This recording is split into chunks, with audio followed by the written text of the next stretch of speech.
Jumbo Africa, we are living in very difficult times, so I have decided to make this input. My name is Advocate Sokoni from Monfrey, Ekabazi. I just want to share with all Africans, wherever they may be, this information that I am happy that PLO Lumumba and his friends have established a Pan-African Institute called Kenya, which is based in Kenya.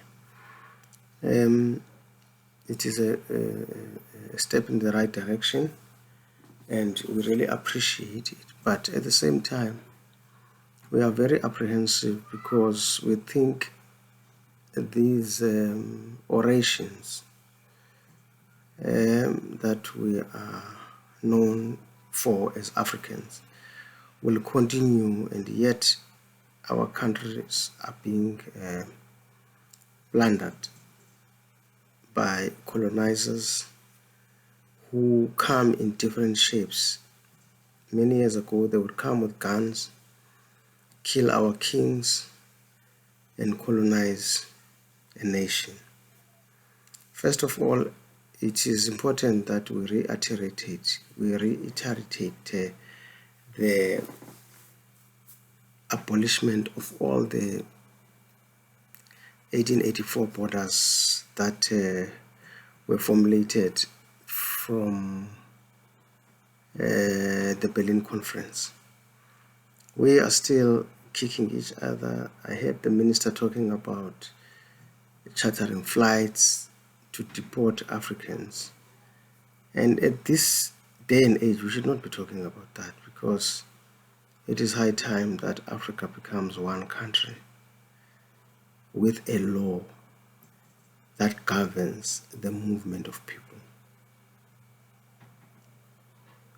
that governs how resources are shared in Africa, so that there will be no movement at all. There will be no need for people to come from the DRC coming to South Africa for greener pastures if African leaders could use institutions like the AU, the SADC region, to make sure that these regions are developed, so that there will be no need for Africans to run away from wherever they are.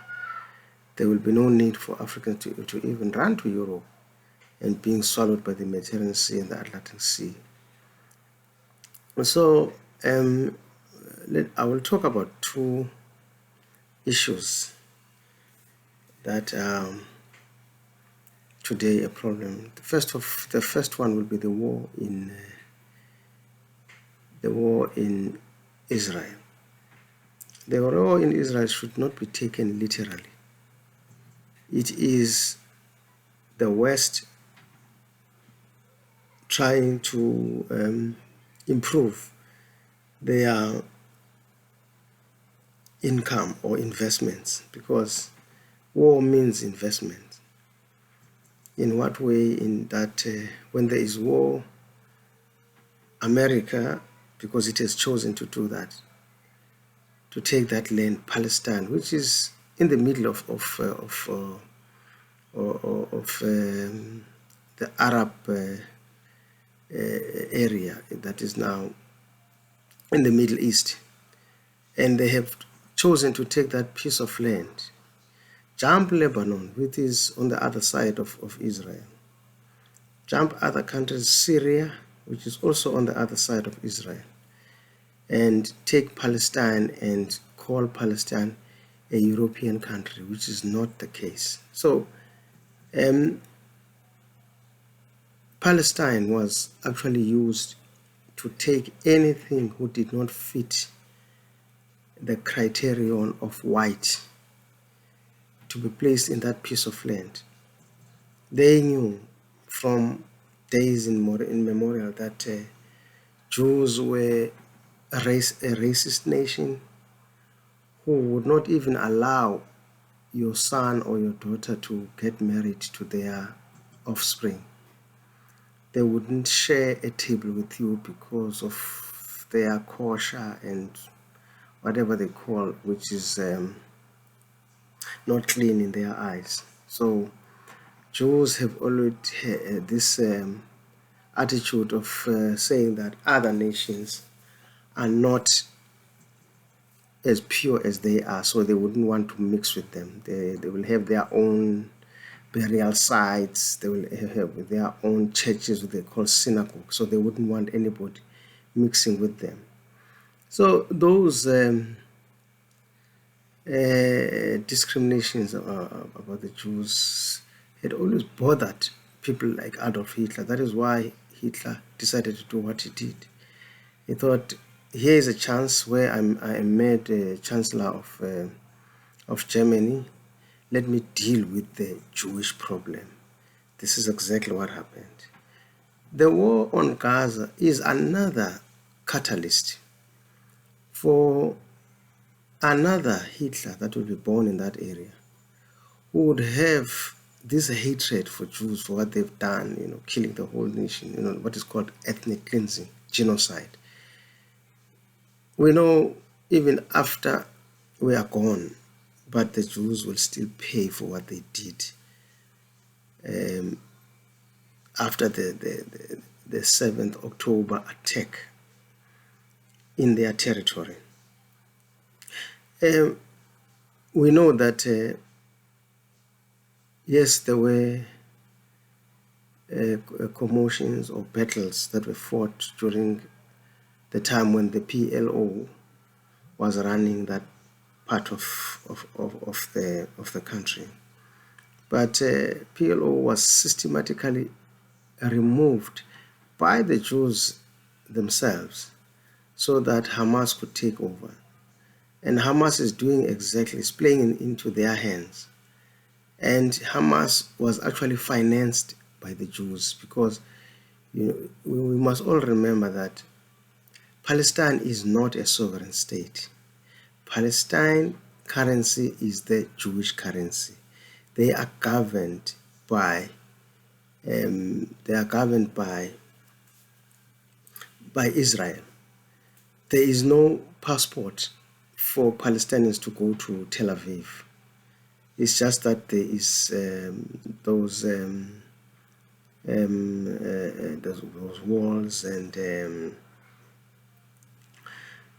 those checkpoints where when they get into Israel, they have to produce permits, not even passports, permits to say, why are you going to Israel? But the Jews are allowed to go to Palestine and do business and do everything they want without being asked any questions. The electricity that is enjoyed by the Palestinians comes from Israel.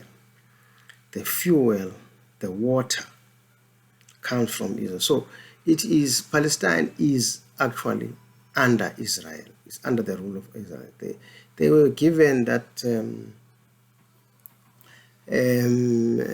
pseudo self-rule, which is not self-rule, because of the fact that if the brilliant people of the world could agree that let us make Palestine and Israel one country, just like how it was down in South Africa, where whites and Indians, colored, were allowed to live together and vote together for one president. The same thing could happen in Israel, but it is impossible because of their tendency of hiding behind a religion, to say because we are Arabs and Muslims, we cannot share a room, or we cannot share a palace, a government palace with the Jews, because we are different. That is the only problem, and the world has left it like that. It is a problem that can be solved, but because it plays to their advantage, they will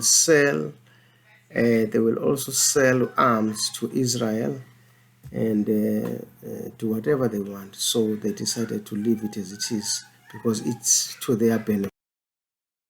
The United Nations has failed to do its role. They have allowed Israel to bombard the people of Palestine in places like Gaza, and allowed Israel to take its foot soldiers to go and kill people in places like Ramallah in the West Bank. It's done deliberately because it feeds to their arms trade and testing their weapons, if the effectiveness of their weapons. So it is not a mistake that the Secretary General of the United Nations didn't say, let us all go and convene in Gaza and decide whether Israel can continue to bombard Gaza or not. They were supposed to close the UN offices in New York, go and have temporary offices in Gaza if they were serious about stopping the war, because everybody knows that Israel would never bombard Gaza if they had known that the temporary offices of the UN were held in Gaza in order to solve their problem. That is the only way you can call for ceasefire. But if you are shouting in the corridors of the UN in New York and jumping up and down in London or in Belgium or in Chile or everywhere, or even in New York, that will never work. This is time when the people like the organizations like the United Nations organization should stand up and be counted, because it is fast becoming like the League of Nations.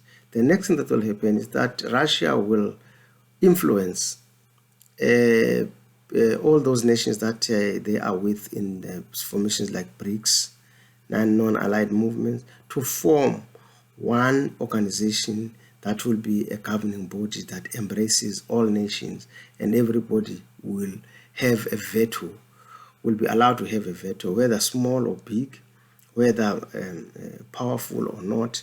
They will be allowed to have a veto so that everybody feels belonging to this organization.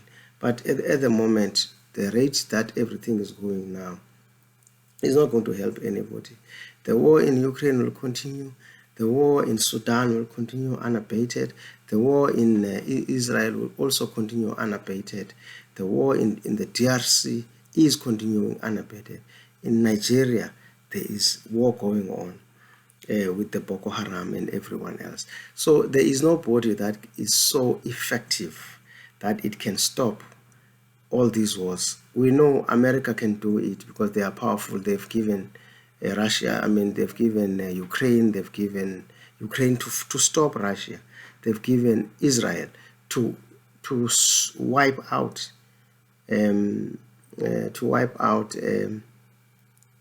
Gaza. They've given them arms, and they are standing fast to say they will stand with Israel no matter what, whether Israel is wrong or right. They will stand with Israel. So the United Nations is now ineffective, and in fact, it has to be abolished. And I encourage all other nations to terminate their membership in the UN and form a world body that will not be controlled by a few nations. Jumbo Africa. Let's bring back the African dignity.